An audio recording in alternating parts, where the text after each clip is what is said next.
안녕하세요. 뉴스와 사람들입니다. 경이 국힘의 연찬의 만찬장에서 1 더하기 1을 100이라고 하는 사람들이다. 이런 세력들하고 우리가 싸울 수밖에 없다. 라는 발언은 그야말로 대국민 전면전 선포지요. 이후 만찬장 발언 중 야당과 협치가 불가능하다는 발언에 대해 대통령실이 우리나라에서 협치를 가장 바라는 사람은 대통령일 것이다. 라고 해명을 했으니 1 더하기 1 발언은 확고해 보입니다. 이에 대해 이재명 대표는 다음과 같이 밝혔지요. 국민을 대리해야 될 대통령이 마치 왕이 된 것처럼 국민을 폭력적으로 억압하고 있습니다. 심지어 국민들에게 선전포고를 했습니다. 이제 우리 국민들이 정권 심판을 위해서 국민 항쟁을 선포해야 될 때가 된 것 같습니다. 참모디에 내내 숨어만 있던 윤석열 대통령이 마침내 입을 열었는데 그 말이 참 가관입니다.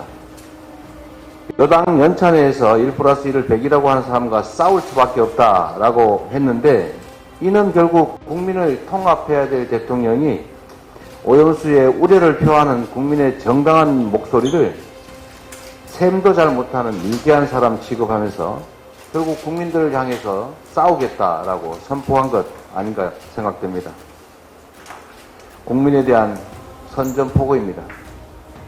어민들은 지금 바다에 나가는 게 공동묘지에 가는 것 같다고 말합니다. 국민들의 우려는 이것처럼 100이 아니라 1000만을 넘어서 부지 기술을 향해서 가고 있습니다.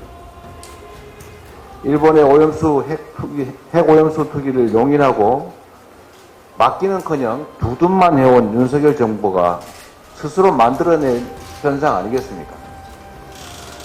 정부의 태도부터 바꿔야 합니다. 앞으로 일본의 핵 오염수 투기가 30년 계속될지 300년 계속될지 아무도 모릅니다. 지금이라도 대한민국 국토를 지키고 국민의 생명 안전을 지키기 위해서 대한민국의 대표로서 당당하게 일본의 오염수 투기 중단하라고 요구해야 합니다.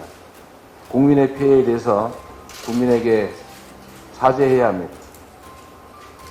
어민 수산업자들의 피해를 최소화하기 위한 체계적인 점검 시스템을 포함해서 필요 조치를 신속하고 과감하게 시행해야 합니다.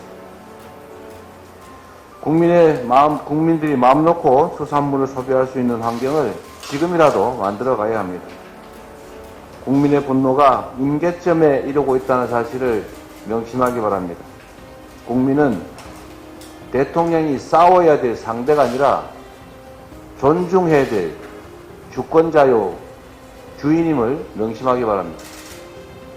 다시 한번 말씀드립니다. 대한민국의 주인은 국민이지 왕이 아닙니다. 대통령은 국민의 위임을 받은 한시적인 대리인일 뿐이라는 점을 명심해야 합니다. 인내도 한계가 있습니다. 국민의 집단 지성이 발휘되고 국민이 행동할 것입니다. 이상입니다.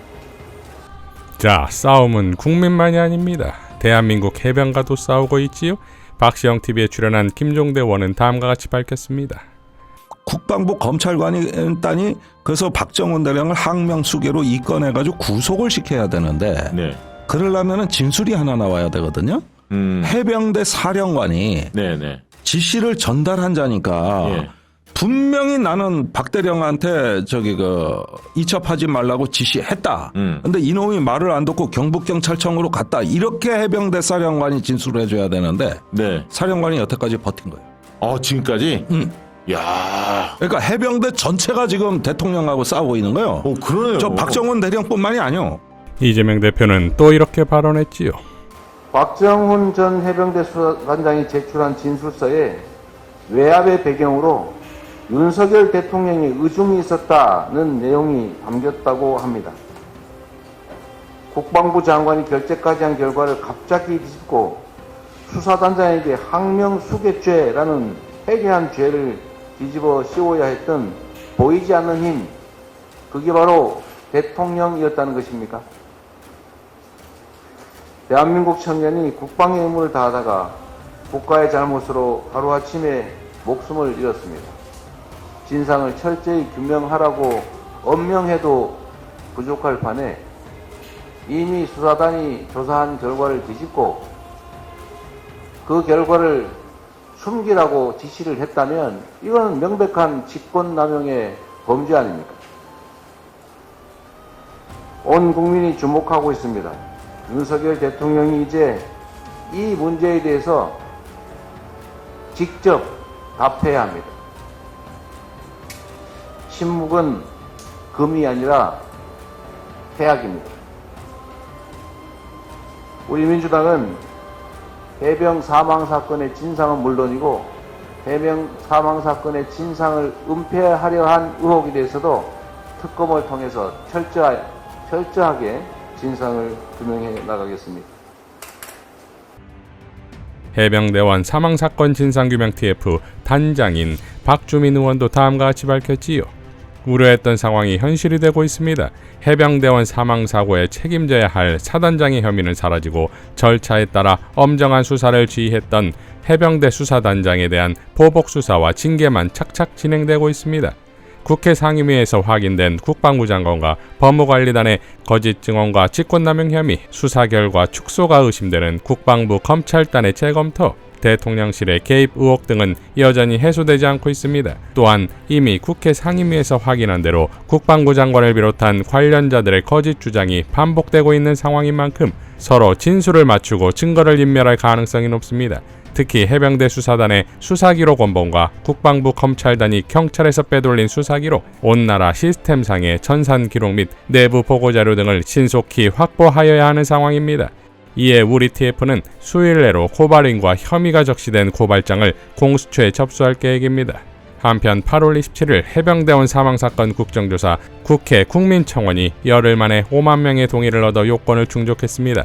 이는 안타까운 해병대원 사망사고의 실질적 진실에 대한 국민적 관심이 지대하다는 것을 방증합니다. 속히 관련 상임위에서 안건을 심사하여 국정조사를 통해 국민적 의혹을 해소할 수 있도록 속도를 내주실 것을 촉구합니다. 이와 아울러 이전부터 지도부에서 추진할 것을 밝혔던 특검 역시 지속적으로 추진해 나갈 것입니다. 라고 밝혔습니다. 자, 또 있습니다. 국민과 군대와의 전쟁에 이번엔 홍범도 장군을 통해 이념 전쟁, 역사 전쟁을 일으켰지요. 황교익 작가는 홍범도 장군은 좌우 모두에게 영웅이다. 일본한테만 적이다. 윤석열이 홍범도 장군을 싫어하는 이유는 일본의 적이라는 사실밖에 없어 보인다. 라고 일갈했고, 전우영 역사학자는 보훈부가 홍범도 장군의 서운 박탈도 검토한답니다. 해방 후 대한민국 임시정부 군무부장 김원봉을 체포, 모욕하여 월북하게 만들었던 친일경찰 노독술보다 더한 행위입니다. 헌법은 지금의 대한민국이 대한민국 임시정부의 법통을 계승했다고 명시하고 있습니다. 국회는 독립전쟁의 영웅들을 모욕하고 대한민국의 정통성을 부인함으로써 헌법을 위반한 보훈부 장관 탄핵을 검토해야 할 것입니다. 라고 밝혔습니다. 자, 이종필 교수도 다음과 같이 밝혔지요. 난 이분들이 참 비열하다고 생각되는데 그렇게 투철한 국가관을 갖고 있다면 왜 흉상이 설치될 때 격렬하게 반대하지 않았을까? 그게 그렇게나 중요한 문제였다면 그때 결사 반대한다는 성명 내고 시위라도 했어야지. 그게 참다운 군인 정신 아닌가? 결국 이분들은 권력자 눈치나 보면서 자기 소신도 제대로 얘기하지 못하다가 이제 와서 대통령이 자기네 편이라고 이렇게 기고만장하게 나서는 거잖아. 내가 정말 짜증나는 것은 이분들은 무려 사관학교 출신임에도 자기들의 신념이나 이념을 위해 권력에 맞서 직언할 용기조차도 없는 위인들이라는 것. 이런 군인들에게 나라를 맡겨도 되는 걸까? 우리 사관학교 수준이 이것밖에 안 되나? 군사력 세계 6위인 나라에서, 그리고 소련군 종사자에게 격리하면 안 되고 일본군 종사자에게는 충성을 맹세하나? 부끄러운 줄 알아야지. 이런 기회주의적인 분들이 과연 국가적 위기 상황이 벌어졌을 때 목숨 바쳐서 나라를 구하려고 할까? 난 절대 아니라는데 500원을 건다. 라고 일갈했습니다. 이재명 대표는 또 이렇게 밝혔지요. 대통령은 제일 중요한 게 이념이라고 말합니다. 제일 중요한 것은 국민의 삶입니다. 메카시가 다시 무덤에서 살아 돌아온 것 같습니다. AI 시대 대한민국에 철진한 색깔론, 반공 이데올로기가 대체 웬 말입니까? 대한민국의 정통성을 부정하는 몰역사적이고 반헌법적인 폭거를 당장 중단하십시오. 홍범도 장군은 해방전에 작고했습니다. 박정희 전 대통령도 건국훈장을 수여했고 노태우 김영삼 정부도 유해 봉환을 위해서 노력했고 박근혜 정부도 잠수함에 홍범도함이라는 명칭을 붙였습니다. 대한민국 헌법이 대한민국 임시정부의 법통을 계승하듯이 독립군 정신이 대한민국 국군의 뿌리임을 윤석열 대통령만 모르거나 애써 무시하고 있습니다. 3.1운동의 숭고한 독립정신을 계승한 우리 헌법 전문을 다시 한번 천천히 제대로 읽어보시기를 권합니다. 자, 지난 21년 12월 당시 대선 후보였던 윤석열은 자신의 SNS에 다음과 같이 밝혔었지요. 새시대 준비위원회 현판식에서 저는 이런 말씀을 드렸습니다. 저희 선대위는 보수도 진보도 아닙니다. 오로지 국민을 위한 실사구시 실용주의 선대위입니다. 물론 이념적인 지향은 중요합니다. 하지만 저는 지나치게 이념에 집착하는 것은 반대합니다. 자칫 이념보다 훨씬 더 중요한 가치인 국민의 삶을 놓칠 수 있기 때문입니다. 국민이 더 풍요롭고 인간적인 삶을 노리는 데 도움이 되는 정책이라면 이념에 구애받지 않고 채택해야 한다는 것이 저의 생각입니다. 새 시대의 정치는 실사구시 실용주의 정치입니다. 라고 밝혔지요. 자, 대선 전과 후가 바뀐 것이 어디 한두 개가 아닐 것이나 이렇게 극명하게 뒤바뀐 것 자체가 국정 실패의 자인이자 그 실패를 극복하는 방법이 극우 세력들에 대한 맞춤 정권이 되는 것 아니겠습니까? 그러니까 지금 교의 행태는 두려움 그 자체다 이겁니다.